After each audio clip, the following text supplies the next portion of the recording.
all I remember. So from the get-go, I was in rehab, and they kept telling me, look, you ought to start referring to yourself as an alcoholic. You have a problem, dude, and you need to start calling yourself an alcoholic, because it'll help you remember where you came from and what you got to do to combat this thing that you have. And it took me like 10 days.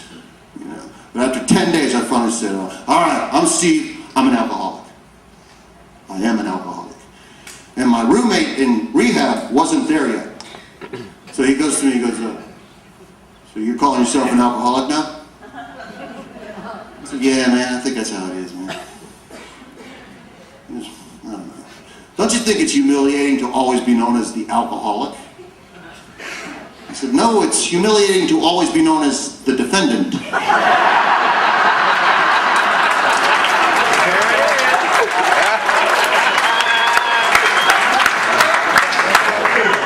I can be a grateful alcoholic, can't be a grateful defendant. I'm just not that spiritual. I can never remember being in an orange jumpsuit facing a judge, looking back at free people and going, but for the grace of God, go on.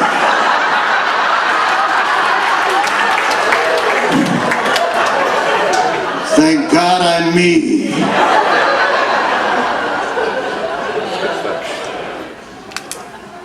I got tired of going to jail, man. There were very bizarre people in jail, man. I was in this jail one time, and I was in with the people that were about to be transported to big-time prisons, you know. I was only doing like 40 days or whatever, but some of those guys were looking at big-time years, and they were just in the same cell as me, you know. And there's this guy named Leonard, and he's kind of a buddy, you know, thank God, because he was huge. And you weren't allowed to smoke in jail. I don't think you are any still. You know, you can't smoke in jail, which is weird because you can rape a guy. You know, I don't know what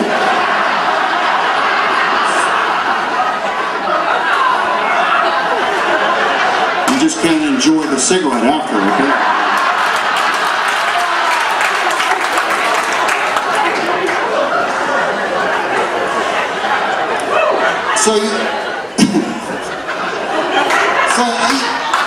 You couldn't smoke, but Leonard always had cigarettes. He always had like a carton of cigarettes, man. And he would pay a trustee a pack of cigarettes every single day to bring him one section of the newspaper. The section that had his horoscope. Guy was doing 4 years. And he was reading his horoscope every single day. I finally said to him, Leonard, give me a pack of cigarettes. I'll tell you your horoscope.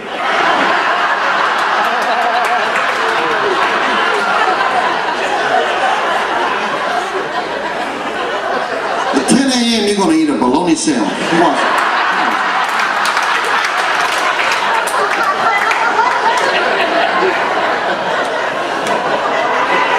I see it in one of my visions. What's going to happen tomorrow? I'll tell you tomorrow. For another pack of cigarettes. Just keep them coming. I'll keep the prophecy.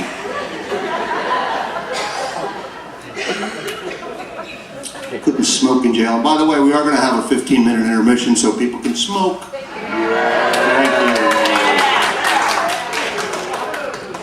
You got to smoke outside now, right? Yeah. I started smoking like 25 years ago. Back then, you could smoke wherever you wanted to. You could light up in like a propane trunk. People didn't care.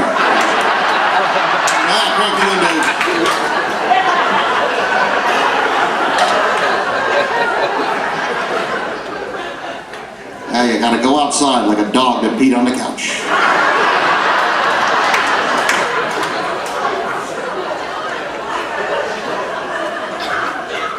I used to get mad, now I go outside and give the whole goddamn county cancer. I follow people around. I'm outside, you can't touch me.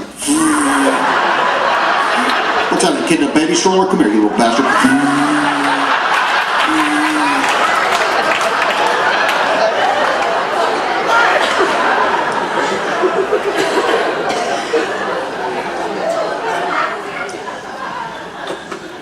And this is weird, man. I just read this article. It said that the very worst air you could breathe is the air that comes from an air conditioner. Because there's all these chemicals that are pumped through the air conditioning vent, and they say that that's the worst air you can breathe. Wouldn't that be weird if non-smokers got cancer? And they'd be like, what about the smokers? No, they're outside getting fresh air. They're fine. They're good.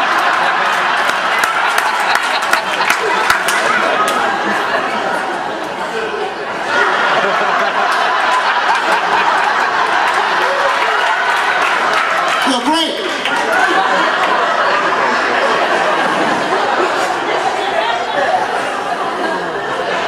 You're down to 87 pounds. I feel wonderful.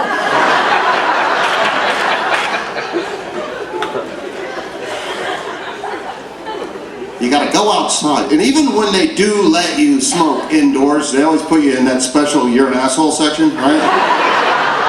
You know what I'm talking about? But yeah, you can smoke inside, but you can't smoke here. You gotta go over there. Where? Over there. Where? In between the leper and the child molester. Just in between those two. It's the smoking section. But if the child molester complains, you have to go outside.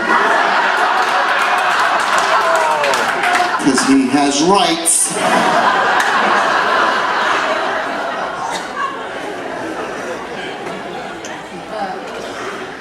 I'm tired of people yelling at me for smoking, man.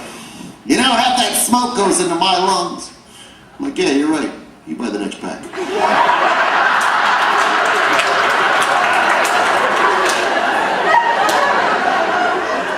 Doesn't quite seem right. I'm paying $5. Heck, you're getting cancer for free. That's not right.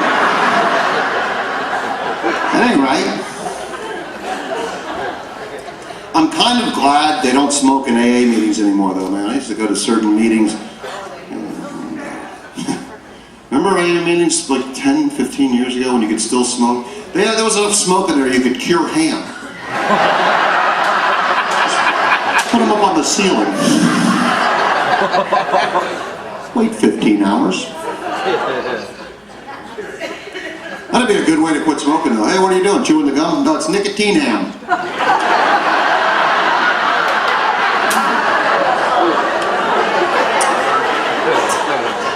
It's got a minty glaze to it. Somebody was smoking menthols. That's a Newport.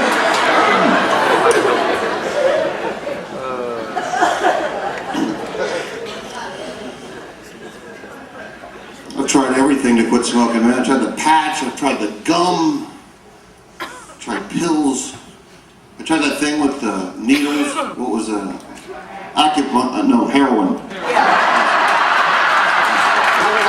I still smoke, but just really slow.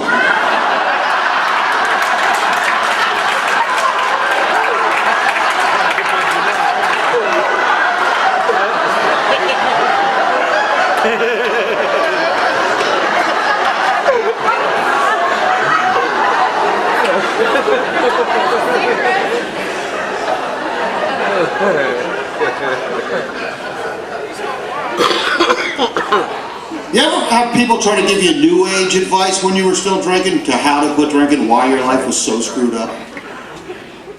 One guy tried to tell me about feng shui. That was my problem, feng shui or feng shui or whatever. He said that was my problem. I was like, man, I pawned my guitar again, dude. Kicking me out of the house. He's like, oh, dude, you gotta move your couch. You gotta create an energy flow that's positive. Couch. Like, I hop the couch. I burn the couch down, trying to quit smoking on heroin. He was assuming I had furniture to be feng shui with. I had no furniture. You gotta move your ashtray.